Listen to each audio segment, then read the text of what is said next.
Hello friends, welcome to KYC words. ఇంతకుముందు వీడియోలో సతీ సులోచన దేవి గురించి తెలుసుకున్న దాని తర్వాత భాగమే ఇది. తెగిపడిన మేఘనాథుని శిరస్సును హనుమంతుడు శ్రీరాముని వద్దకు తీసుకొని వచ్చాడు. యుద్ధ సమయంలో మేఘనాథుని కుడిభుజం ఆకాశంలో ఎగిరి వెళ్ళి అతని భార్య సులోచన దగ్గర పడింది.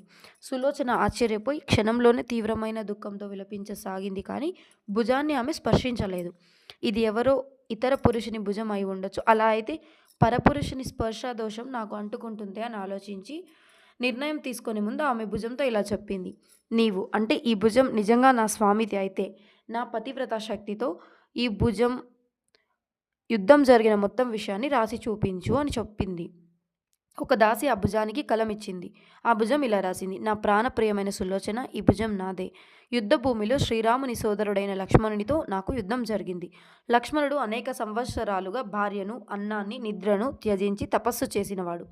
ఆయన తేజస్సుతో సమస్త దైవీ గుణాలతో పరిపూర్ణుడైనవాడు. యుద్ధంలో ఆయన ముందు నేను నిలవలేకపోయాను. చివరికి ఆయన బాణాల చేత గాయపడి నా ప్రాణాలు విడిచాను. నా శిరస్సు శ్రీరాముని వద్ద ఉంది అని రాసింది. భర్త భుజం రాసిన మాటలు చదివిన వెంటనే సులోచన వ్యాకులమైంది. కన్నీటి పర్యంతం అవ్వింది. కోడలు వినిపిస్తున్న శబ్దం విని లంకాధిపతి రావణుడు అక్కడికి వచ్చి ఆమెను ఓదార్చడానికి ప్రయత్నించాడు. అప్పుడు సులోచన మామగారితో, మామ, రేపు మీరు యుద్ధభూమిలో 1000 కోట్ల తలలు సంహరించినా నా స్వామి శిరస్సు లేని లోటును పూడ్చలేరు కదా అని సతీ సహనగమనం చేసి నా భర్తను అనుసరించాలి అని నిర్ణయించుకొని మామగారైన రావణుని దగ్గర సెలవు తీసుకొని అతని అనుమతితో శ్రీరామసేన ఉన్న శిబిరానికి వెళ్ళింది. సులోచన రాబోతున్న వార్త తెలిసిన వెంటనే శ్రీరాముడు లేచి స్వయంగా ఆమె వద్దకు వచ్చి ఇలా అన్నాడు. దేవి, నీ భర్త లోకంలో అత్యుత్తమ యోధులలో ఒకడు, మహావీరుడు. అనేక సద్గుణాలు అతనిలో ఉన్నాయి. కానీ విధి రచనను మార్చడం ఎవరు మార్చగలరు? నిన్ను ఈ స్థితిలో చూడటం నాకు ఎంతో బాధ కలిగిస్తుంది. ఇక్కడకు నీవి వచ్చిన కారణం ఏమిటో చెప్పు. నేను నీకు ఎలా చేయగలను చెప్పు అని అడిగాడు. అప్పుడు కన్నీళ్లతో సులోచన ఇలా అంది. ఓ రాఘవేంద్ర, నేను సతీ సహగనం చెందడానికి నా భర్త శిరస్సును తీసుకువెళ్ళడానికి ఇక్కడికి వచ్చాను అని.